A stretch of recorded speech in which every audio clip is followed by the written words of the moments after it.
Sanders. Well, we're waiting.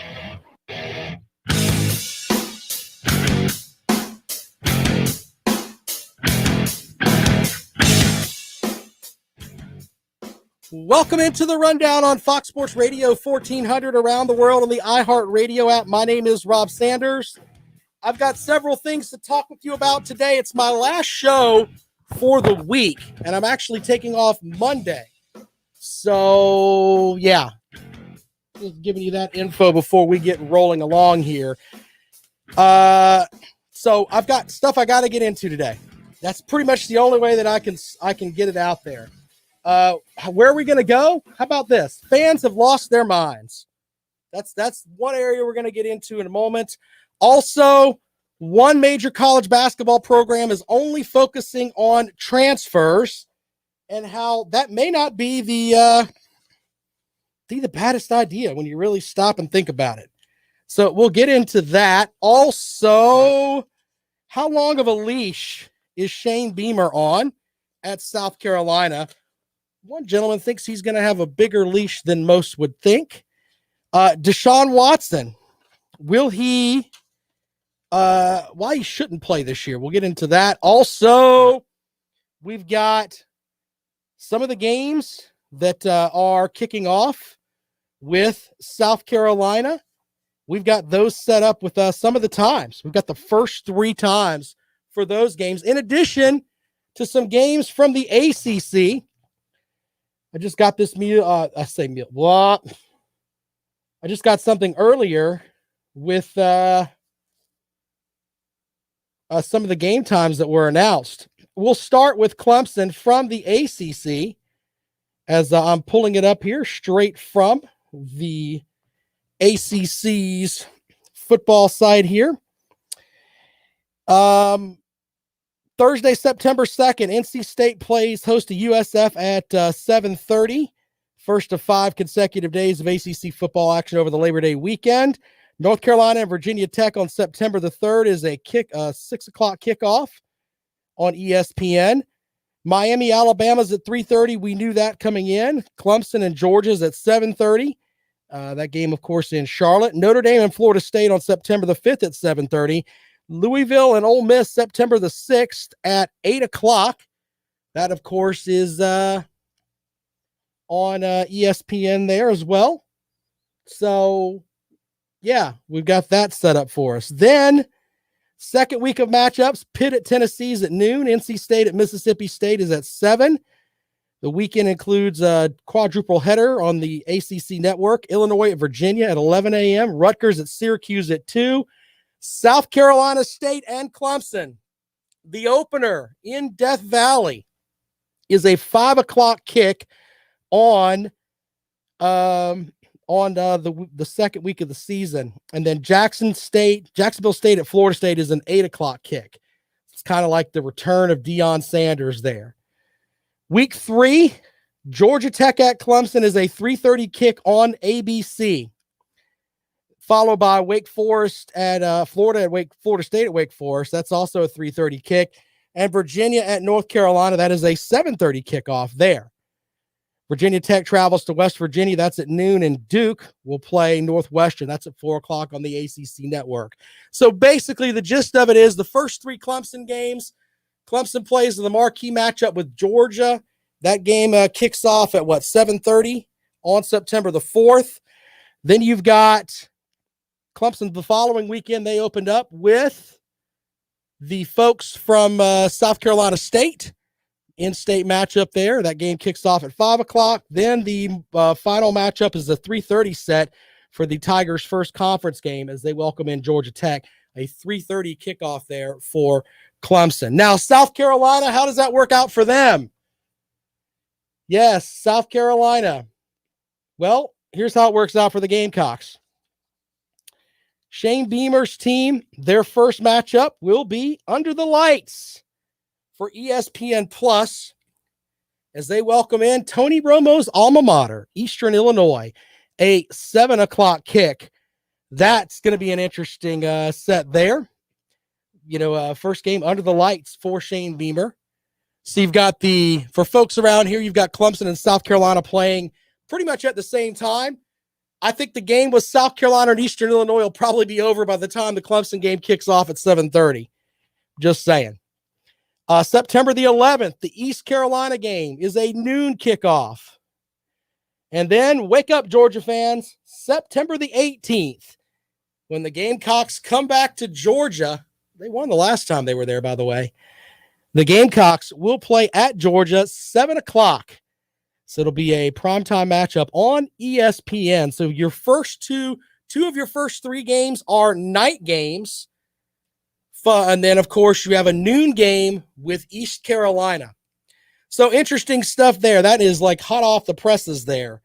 So just kind of repeat there for South Carolina. September the 4th, Eastern Illinois is a 7 o'clock kick. East Carolina is a noon kick on the 11th. September the 18th, the Georgia Bulldogs and Gamecocks will hook up in Athens, and that is a 7 o'clock kick there. Clemson, by the way, we talked about them before. 7:30 kickoff with Georgia, followed by a let's see, you got the 7:30 kickoff with Georgia, in addition to the following week, the opener at Death Valley is a 5 o'clock kick with South Carolina State. And then ACC play opens up with Georgia Tech the following weekend, and that is a 3:30 kick on ABC. All right, so what do you think about those times? It's interesting the Gamecocks get to play at night. If you'd have told me that about this this setup, I would have thought the Gamecocks were playing at noon.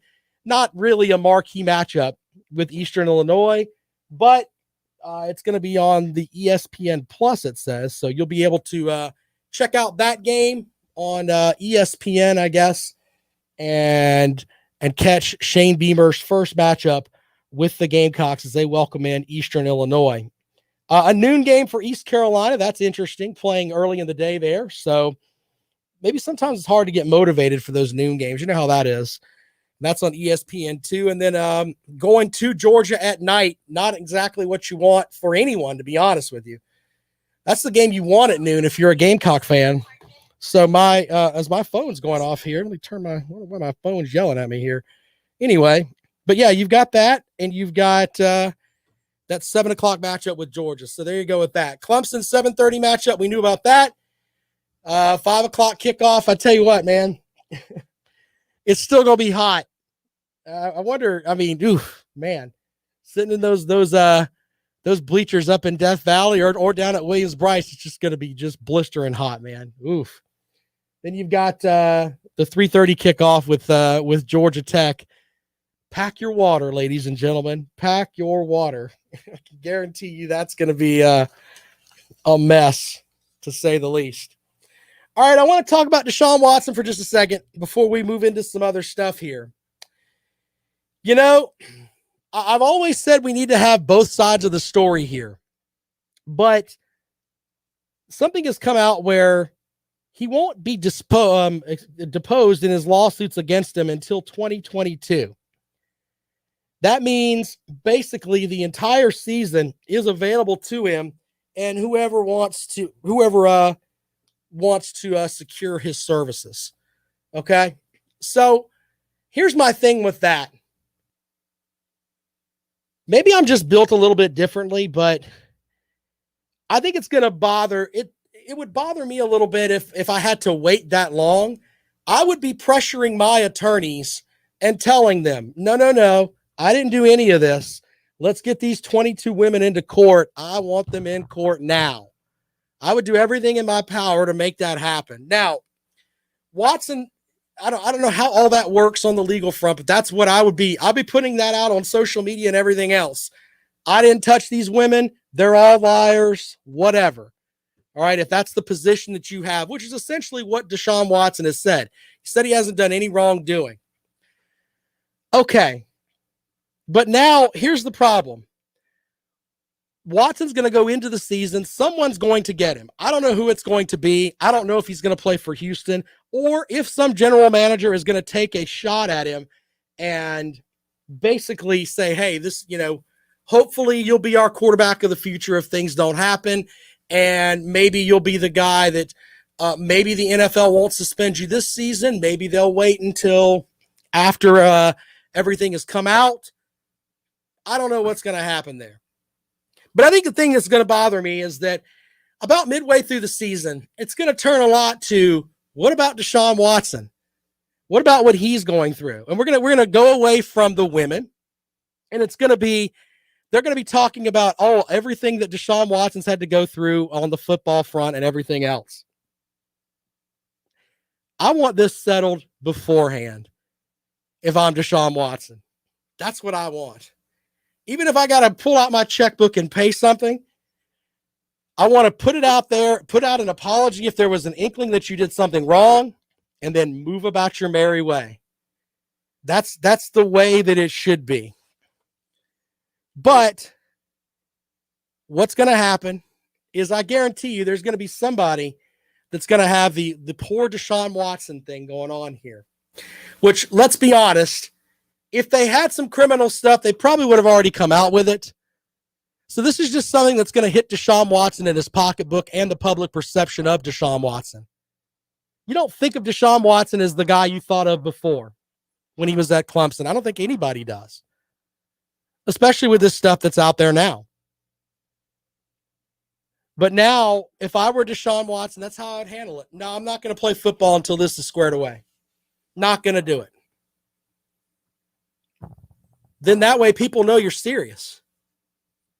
But Deshaun Watson will play this season, and I don't know where he's going to go, but it will be whatever organization gets him will take a hit on the public relations front, which is what everybody cares about nowadays. And it's just going to be a mess. But I'm all about innocent until you're proven guilty. I get that. But it's just really strange. He's not going to be deposed until February of next year. And that is not good. Not good at all. I read this article about Shane Beamer. I wanted to share this with you guys today. There's talk that Shane Beamer will probably have more of a longer leash when it comes to the stuff at South Carolina. And you know what? I kind of agree with that. You know, right now, everything is sunshine and roses because they haven't played a down of football yet. They haven't gone out and played, let's say, East Carolina and ended up winning that game by a field goal late over the Pirates or whatever. Okay? Right now, it's all positive. It's all cool stuff that's out there about Shane Beamer and, the stuff they're doing where the coaches ride around in the golf cart. I mean, and they're trying to build a positive atmosphere, and I'm all about that.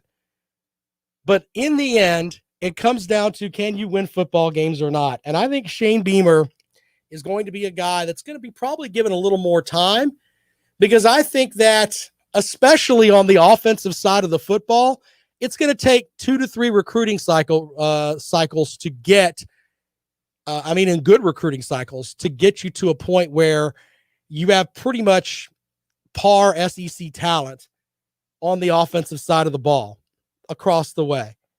I mean, let's be honest, there isn't really and truly a great wide receiver down at South Carolina right now that we've known of that's a proven commodity. There's some guys that may have potential to do things. Hello to Dak Joyner. Hello to Smith. And guys like that. But in reality, we don't really know. How do you fix that? You fix that through recruiting. The only sure thing that we know about South Carolina is Kevin Harris is a good player. That's if you had to, tell me one player to bank on this season, and barring injury, I'm going to bet on Kevin Harris. I mean, he's the SEC's leading rusher. He's returning. So that's the only thing from South Carolina that I truly feel confident about. Everywhere else, yes, I know that Jordan Burch is supposed to be good, and Ricky Sandage and all these guys. They're supposed to be great players. I get that. But they haven't really proven it yet. And until they do, I'm going to go with the proven commodity that we got, and that is, it's the Kevin Harris show at South Carolina. So with that, I think that Beamer is going to be given more time because he's got to get his own players. It's not like with other teams. It's not like he was going into with Florida State when they had a good set of players. They ended up firing their coach that was the coach in Oregon, whatever. It's not going to be like that. he's going to have time to build. And I think Gamecock fans have to be patient. I think most are. It sucks on game day. You go out and you're playing, if you look at the schedule and, you're playing, I don't know, let's say Vanderbilt or Tennessee or Troy or whoever. And you're thinking, man, we're supposed to be better than these guys. And you're not quite there yet. I'm not saying the Gamecocks are going to lose those games. I'm just saying that right now, I mean, it really is a complete rebuild down there for South Carolina. There's some pieces to make them competitive. But I agree with what this gentleman wrote at the 247 Sports site about how Shane Beamer is going to probably need a longer leash than most. 803-978-1832, 803-978-1832 is the number to call if you'd like to join us here on The Rundown on Fox Sports Radio 1400, of course, around the world on the iHeartRadio app. Would love to get your call on some of this stuff. What do you think of the first set of games there, the times? South Carolina plays at 7 o'clock to start, then noon, and then 7 o'clock with Georgia. Followed by, you got the matchup with for Clemson. 7:30 kick for Clemson on opening week. 5 o'clock kick against SC State, 3:30 kick against Georgia Tech. So those three games are in the mix there.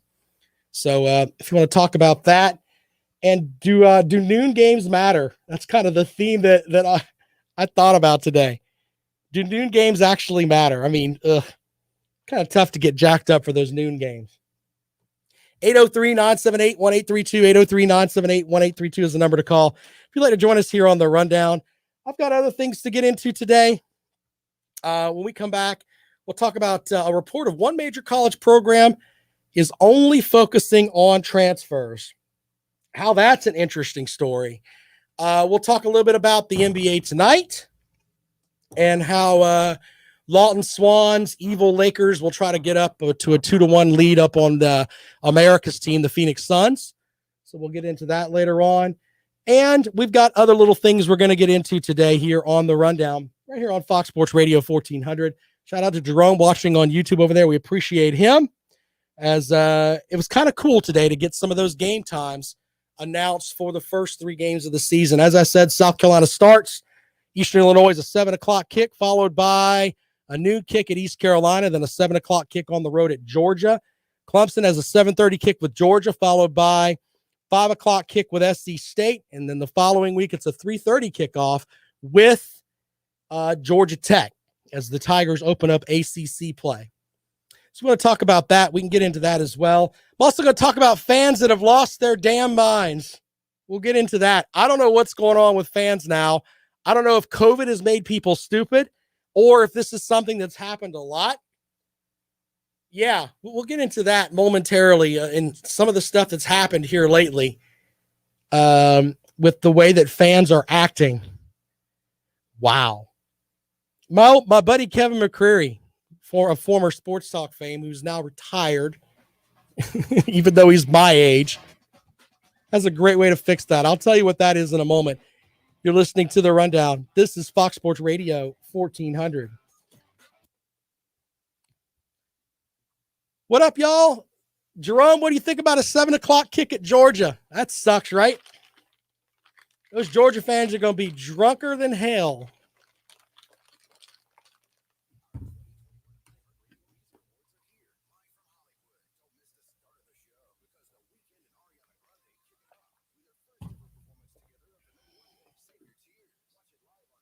That's a valid point. They go to Auburn after they're done with Georgia. I don't understand. I'm all about giving a young man a chance, okay? But if you follow along with Darion Kendrick, they didn't let a lot of stuff out up there, but I mean, you can do a simple Google search and you'll find different people that wrote different things that said that Kendrick was a problem for a while. I mean, this isn't something that just came about. Kendrick has some issues. Dabo Swinney's not going to let somebody go that can help the program unless they're I mean, they're a problem. There was one quote by one Clemson player that was like, Darian kind of brought it on himself. In between the lines, he was great. Everything else that you're supposed to do, not so much. I agree with Mikkel on that. Night games are the best, man. I don't mind the 3:30 games for like the, for the showcase type stuff, but night games are awesome, whether you're at Death Valley or at Williams-Brice or at Newberry. Go watch a game at Newberry. Only reason Devil let him go is because now he got the secondary he needs. I thought you said Devil. I was like, who's the Devil? Dabo. Well, he was an all ACC performer, so I mean, I'm kind of buying into that too. But trust me, Darion Kendrick will start for Georgia as long as he gets the playbook. He has the physical capabilities that he could start for Georgia. He may end up being the best secondary guy they've got. So Georgia fans have been hilarious about this. Clemson sucks. We don't want anything from Clemson. Bah, bah, bah. They damn sure are going to love him because if he gets coached correctly, he is a shutdown cornerback. Absolutely shut down defensive back. So could make all conference in the SEC too. Just saying. What a mess.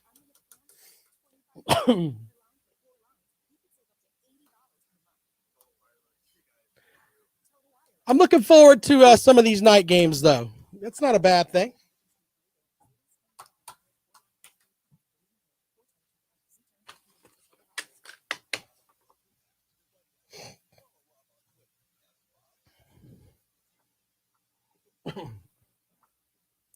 Well, welcome back to the Rundown on Fox Sports Radio 1400. Shout out to the folks watching in the chat room. Mikkel says, we need more night games at Williams-Brice. Yes, sir. I think there should be something set up. If you live in the deep South, all of these games that are in like the end of August, the first 2 weeks of September, when it's 9,000 degrees outside, yeah. Those games should be scheduled at night in the interest of public health. I mean, we do everything else in the interest of public health. We've had the whole thing with the coronavirus and everything where everybody started caring about everybody else's health. I say if you live in one of the SEC states, all the games should be scheduled at 7 o'clock. Boom. Stamp it. That's the way it should be. Why in the blue world would you have games at noon in the middle of August? Or the end of August, where you walk from your car to the stadium and you're covered in sweat and everything else. In the interest, it's still going to be miserable at night too. Let's not get crazy out there. But you could get heat stroke and everything else. Let's have those games at night. You folks up in the Midwest, where it's not necessarily quite as hot, you guys get those noon games. I mean, that would make the most sense. We don't do anything anymore that just, hey, this is what we should do. It's all about what's going to draw us the best TV number. You know what? People are going to get on their phone and watch the game. No one cares. You're going to stream all of it anyway. ESPN owns all of it. Why not have all the games where they can actually be at night, especially in this heat wave that we all have to deal with? Jerome says, I'll never let 2018 UGA at South Carolina happen to me again. 95 degrees at 3:30, and then you get your teeth knocked in. Yeah. Look, and that's another thing. If the game's at 3:30, if you go out for a tailgate, your tailgate starts conservatively at 11 o'clock in the morning. Let's just say that. All right. Let's say 11 for a 3:30 game. Oh. You want to get people where they're back in the stands, make them all night games. That's how you do it. You put teams and conferences in the noon games that your 3:30 games can be your feature matchup, and I get that. But if you're all the other games, man, I mean, I can't look at South Carolina's schedule and think why any of these games should be at high noon, especially from the end of August until basically the 15th of October. If you want to have some noon games after that, that's fine.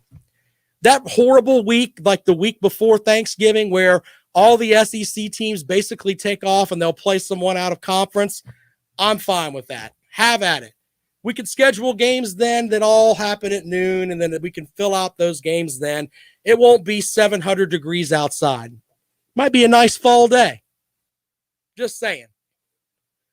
Schedule them all at 7 o'clock. If I'm going to wave my Superman cape around, that's probably where I'm going to go. Anyway, we'll see how that shapes up.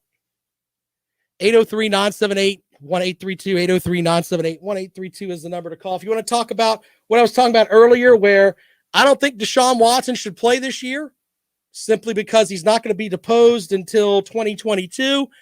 If my name is being thrown out there, I'm not going to play until everything's done. That's just me. I understand that he's not guilty until, or he's innocent until he's proven guilty. I get that. But why the wait on this so long? Why is it taking that much time to depose Deshaun Watson, depose the women and everything else, and come to some sort of an agreement? Figure something out. I don't understand why things take that long. And you know what? Attorneys won't tell you that either, because in reality, they'll probably tell you, well, we have to have time to do this and time to do that. Yeah, you have to have time to bill people. I understand that. You got to do your job. I get it. Things should be much faster than that, though, especially when you have someone like Deshaun Watson, where that's something that can affect the NFL. And I'm not making it about the NFL. I'm talking about the fact that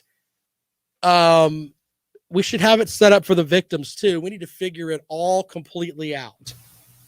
That's the way that it goes. But we'll see how that works. Also, I talked about Shane Beamer possibly having a longer lease than most coaching hires, because I think the Gamecock offense, with the exception of Kevin Harris, is a work in progress. You're going to need at least 2 to 3 recruiting cycles to get it where it's actually really good.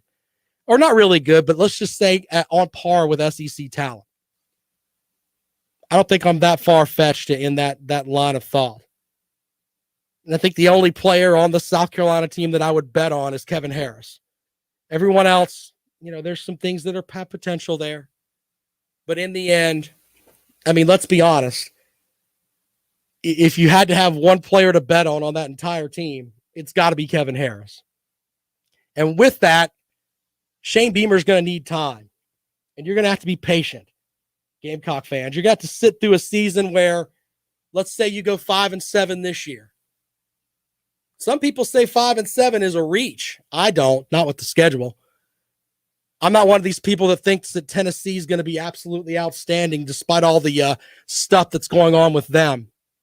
And the fact that their athletic director is already lying to the media at the very first press conference with Josh Heupel. So that shows you what's going on up there. We didn't interview anyone but Josh Heupel. That's not true, sir. You talked to Tony Elliott. We all know that.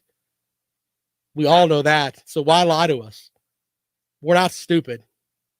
That's the thing. That people think that the average folks are just stupid. Like we can't follow along and string things together. It's stupid. It really is stupid.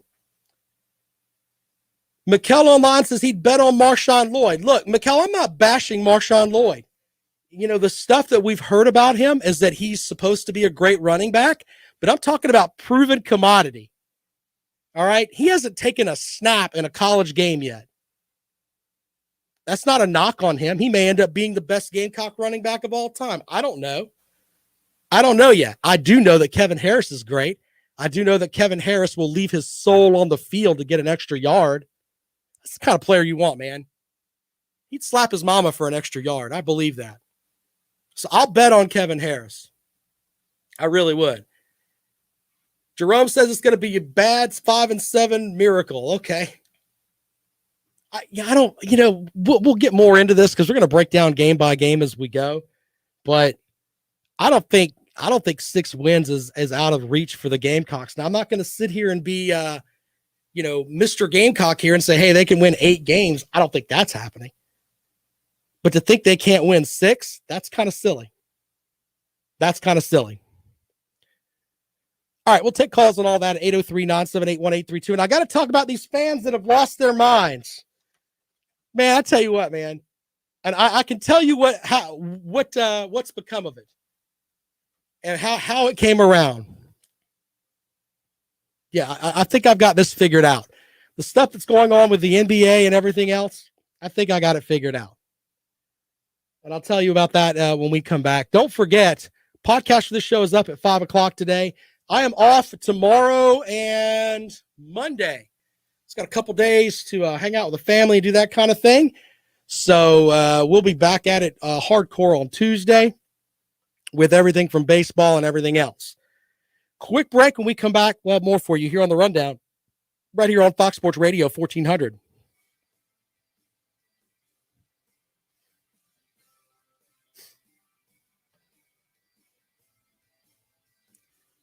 Yeah, the Rob and Kale show last night was good. Good stuff, man.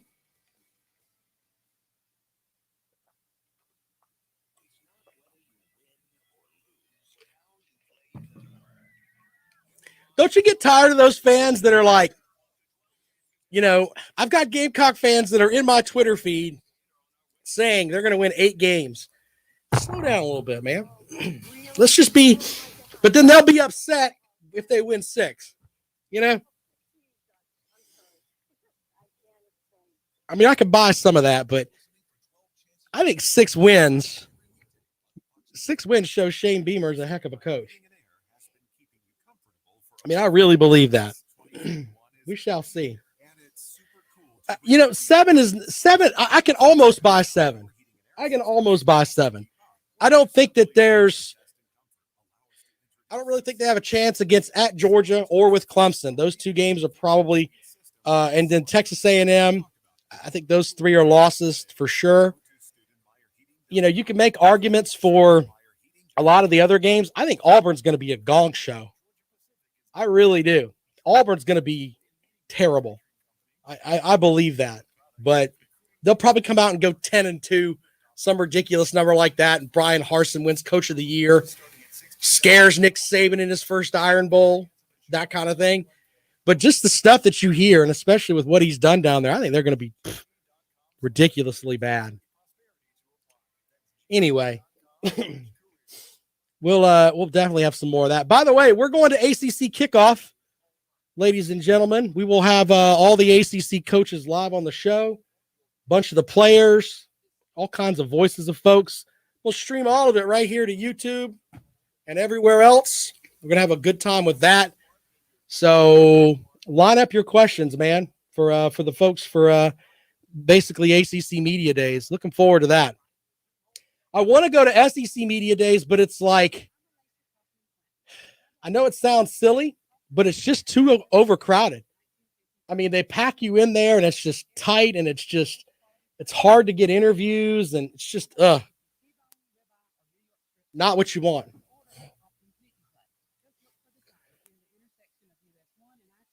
So we've had some cool people on the show from ACC Kickoff. Cleveland Farrell was on with us.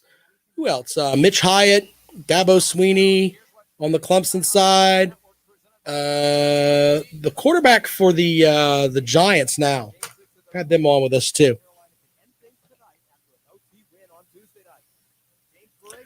Do I hate Clemson? That's a question. You know what? I got to give Gamecock fans credit, man. The hatred for Clemson is just outstanding. Outstanding. I mean, I can appreciate that. Appreciate the heck out of that. It's kind of funny, to be honest.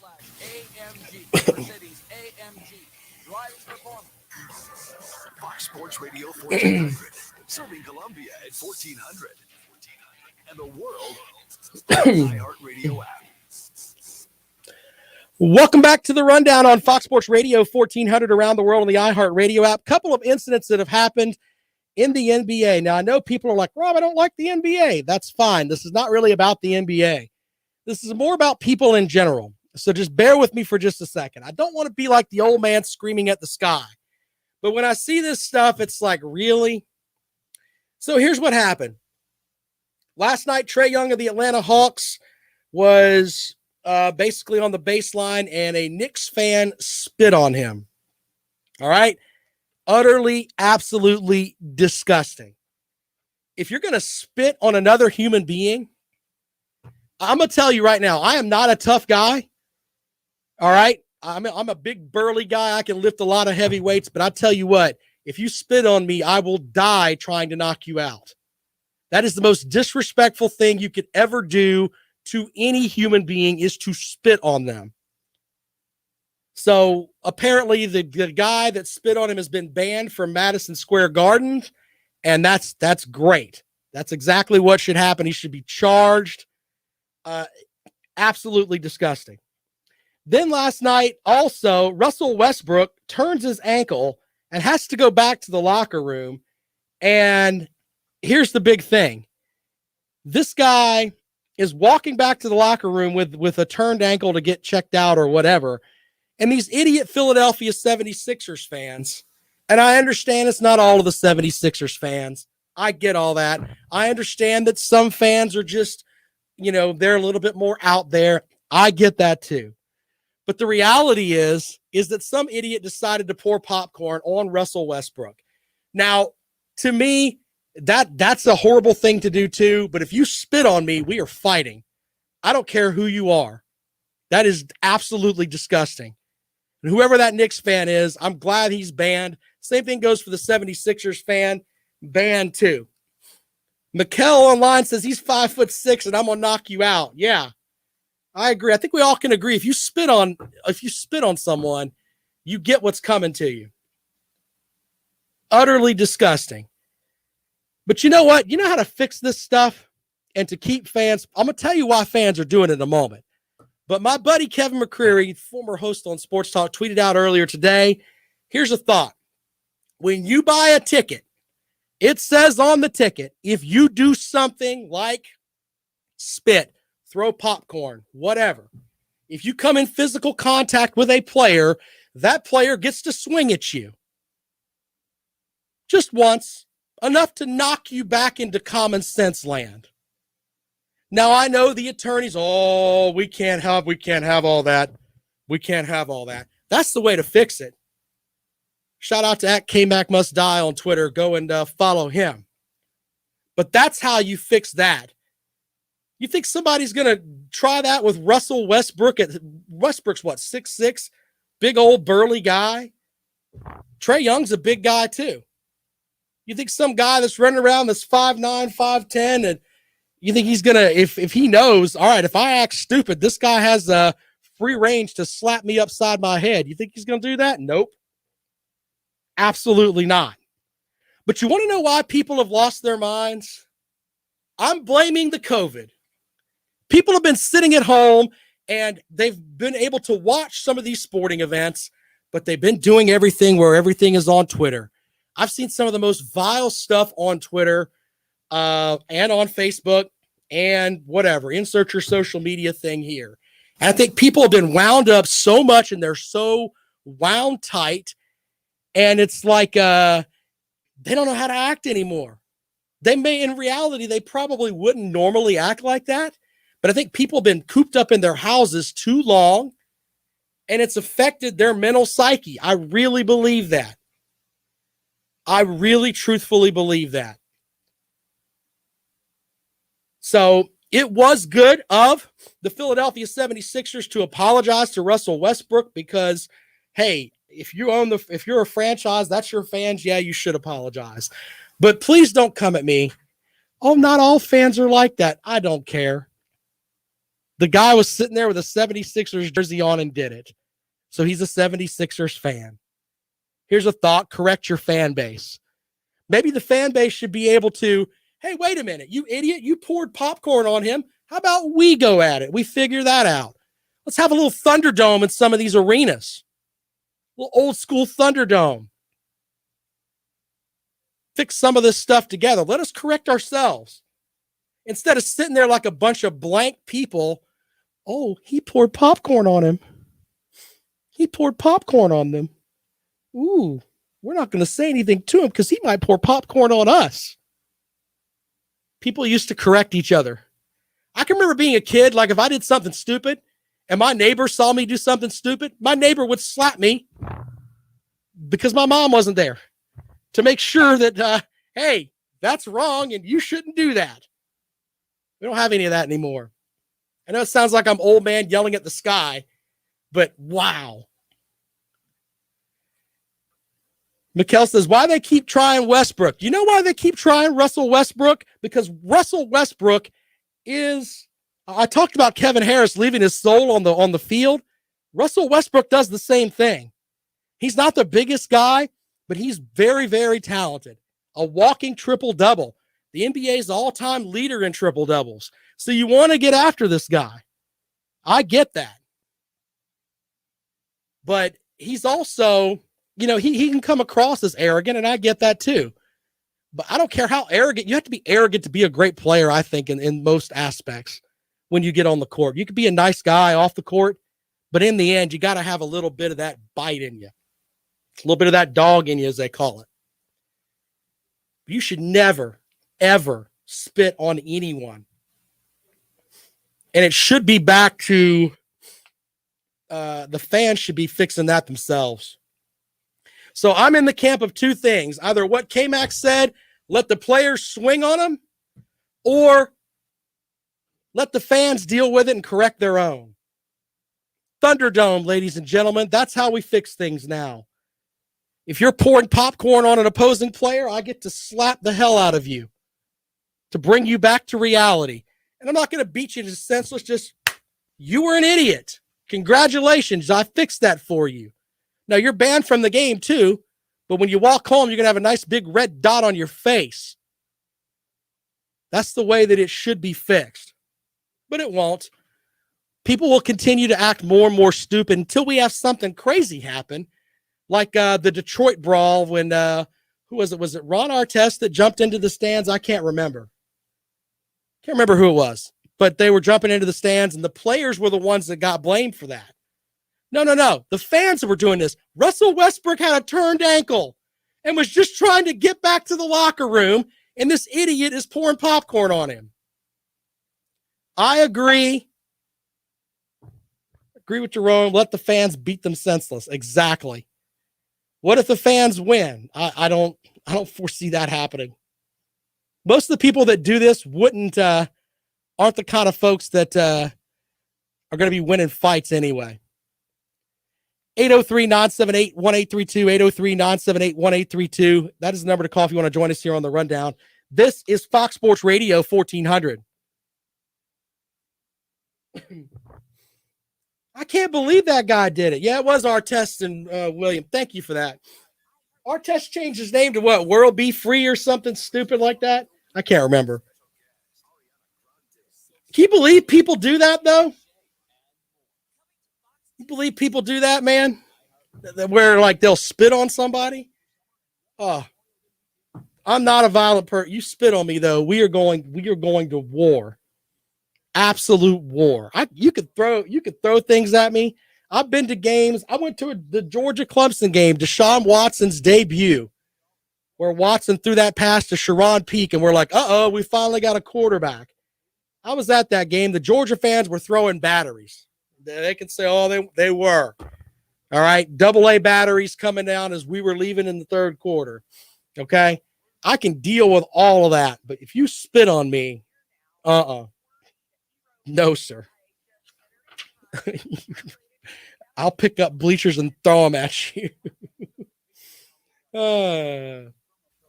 What a mess. You guys got plans for the weekend? My birthday is on Sunday. So we're going to have Rob and Kale show on my birthday. That's going to be funny. I might get tanked and pull a Kale before the show. Just drink a bunch, and then God only knows what I'm going to say. I say whatever I want on the podcast. No one cares. So, what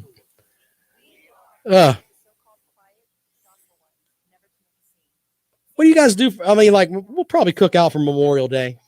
That's probably what we'll do. I might go out Saturday night and hang out with some of my friends, and then they'll get me toasty drunk, and then I'll have to Uber home. Don't drink and drive. It sucks. Nobody wants that insurance.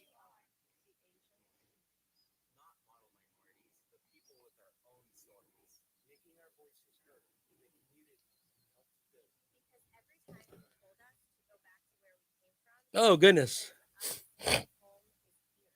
I need to come down to Atlanta, man. I like when I go to Atlanta, I go to Braves games and try to find a bar down near there.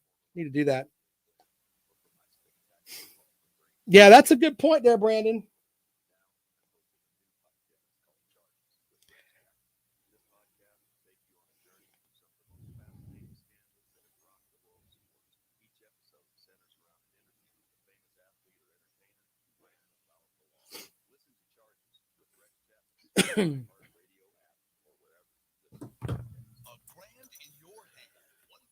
All right. Yeah. You're right. You're right, Brock. Welcome back to the rundown on Fox Sports Radio 1400, a spit-free edition. We will not spit on you here on the rundown. It's not going to happen. Don't spit on people ever. Ever. It's stupid. Brandon with a good point online. The Gamecocks season opener, and I mentioned this. It's a 7 o'clock kick on the ESPN Plus. So if you're looking for it on the television, it's not going to happen. Got to watch that game on your phone or your streaming device or whatever. So it will not be on national TV or whatever. It's just going to be on the streaming network, which you can watch on ESPN app, however. So 7 o'clock kick there. Much bigger audience will be watching for the Clemson, Georgia game because that'll be on national TV. 7:30 kickoff there with the Tigers and the Bulldogs. Tigers are up to, I think, a 4-point favorite in some books. No line on the South Carolina game yet. There probably won't be. South Carolina is going to win that game by a lot. Eastern Illinois didn't play last year because of COVID restrictions, and they were 1-10 the year before. So think about that for a second. I think the Gamecocks will, I would expect a comfortable 3-touchdown win for South Carolina in the opener for Shane Beamer. Anyway, we were talking before the break about how to fix some of the fans, and obviously I blame it on COVID. People have lost their minds. They've been sitting in their house too long, and they think that, oh, I'm a big boy on Twitter. I'm a big boy on social media. I can do whatever I want. Yeah, not so much. 803-978-1832. Out to the phones we go. Good afternoon. Welcome to the rundown. Rob, hey, Double O here. This is a very rare call for me. I've got good news for Gamecock fans. All right, what you got? Well, I want them to look at it like this. This football season coming up, I don't think they can get any worse. So they can do nothing but get better. So they hold your head high, Gamecock fans, and good luck on a 5-game season. I'll give them 5 games, 5 victories. Go Gamecocks! Yay! Later. Thank you, buddy. All right, Double O joining the program. Says the Gamecocks are going to win 5 games. And Double O's like, we talk about people bleeding orange. I think Double O bleeds orange out of one arm and regalia purple out of the other. So if he's saying 5 wins, hey, why not? Would make sense. 803-978-1832 if you want to talk about what we've been talking about today. No national TV for the Gamecocks, the ESPN app, which, a lot of folks are going to be like, how am I going to watch the game? Well, get up on your digital stuff, ladies and gentlemen. And I know some people are like, oh man, I've got all that. Yeah, but there's going to be a ton of people that do not have the capability to get that. I know that sounds silly, but people are going to be like, how am I going to watch the game? And it's definitely a problem out there. 803-978-1832. A couple of final things before we get out of here. We've talked a lot about Brad Brownell and how he builds his program through transfers.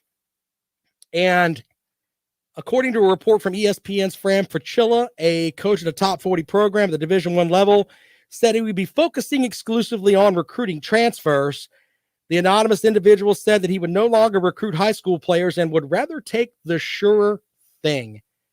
Yeah, I'm with you on that. I'm kind of getting to a point now where it's like, why would I waste my time recruiting a high school player when all these guys are going to end up in the transfer portal anyway, and I can just go and pick what I want after I've watched them play some games over here?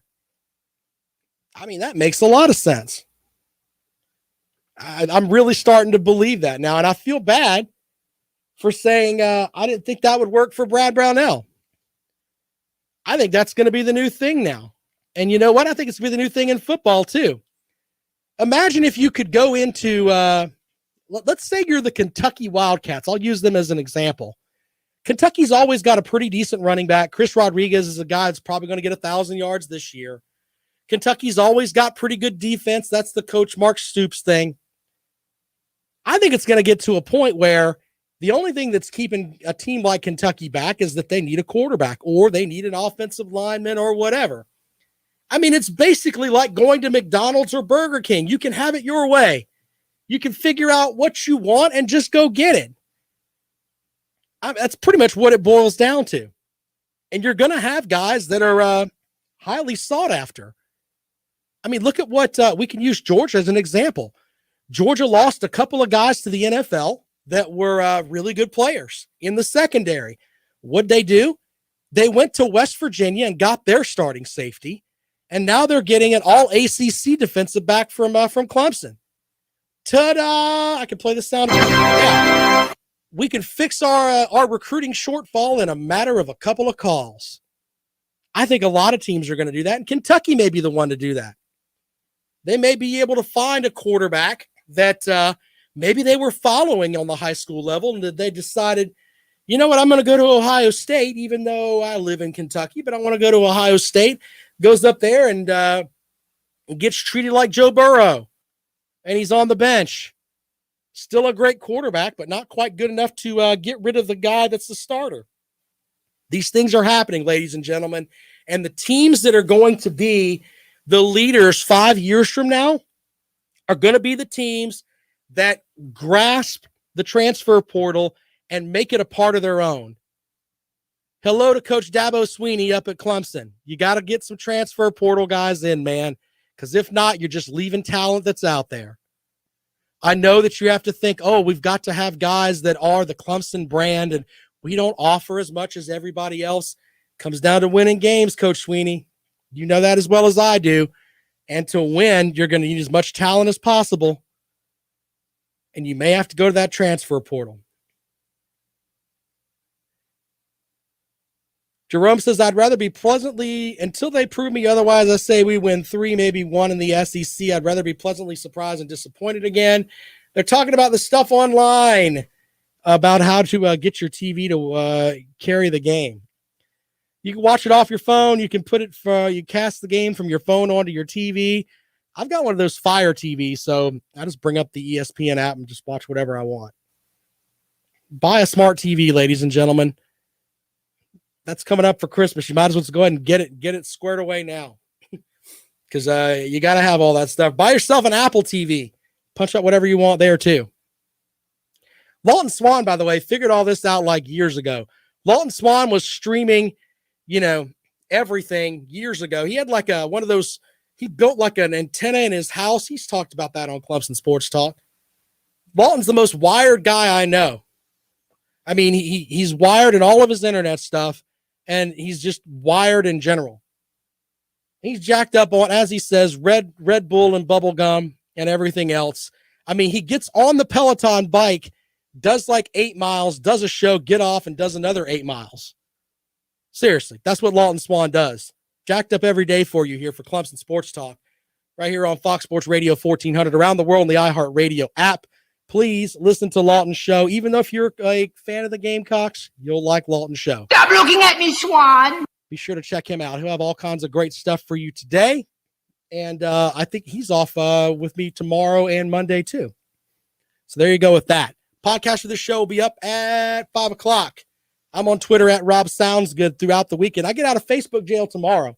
Apparently, you can't tell people that maybe you should set someone on fire on Facebook. They don't like that. Facebook gave me the old 3-day bender for that.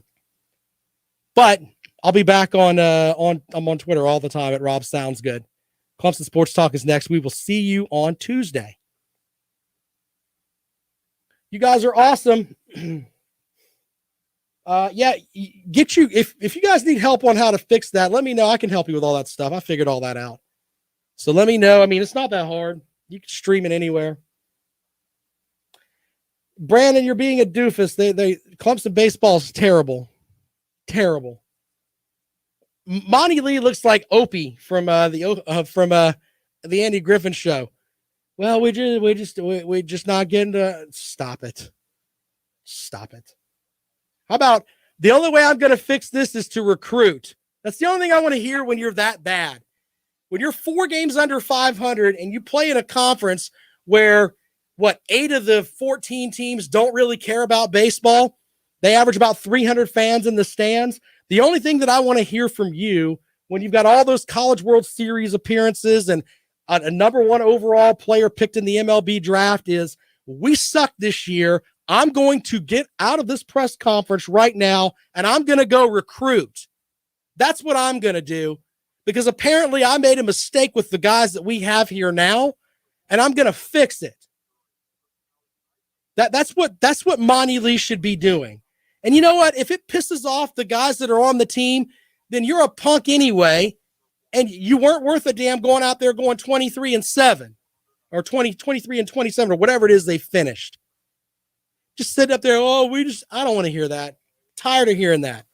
If you have a losing season in ACC baseball where literally 8 of the teams don't care, you get no sympathy from me. It's stupid. And the way that Monty Lee's acted is just like we're supposed to give him a free pass. It's a COVID year. Shut up. Sucks. Anyway, maybe I should have went on the air with that earlier. All right, you guys are awesome. I'll see you on Sunday night Robin Kale show. You guys have a